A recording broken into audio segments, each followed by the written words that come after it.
అభిషేకమునైనా నీ ఆత్మ నడిపింపు కూడా నడిపించి ప్రభువా మీరేనైనా మహిమ పొందుకోమని కోరుకుంటున్నాం.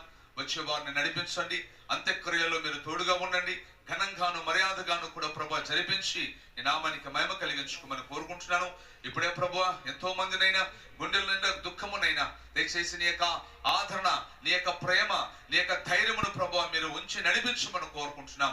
ఆ రోజునైనా దైవజనుడు మోసే చనిపోయినప్పుడు కూడా అయ్యా 40 దినముల దుఃఖమును సలిపారు. తదనంతరమునైనా అయ్యా అదిగో ప్రభువా కానానుకు కూడా వెళ్ళగలిగారు. అలాగున ప్రభువా యావత్తు సంఘ బిడ్డలను కూడా నైనా మీరు నడిపించండి, కుటుంబాన్ని ఆదరించి మీరే ప్రభువా ఓదార్పుతుని ఆత్మ చేత కుమ్మరించి నడిపించమని యేసయ్య నామములో ప్రార్థించి వేడుకుంటున్నాము తండ్రి. ఆమేన్.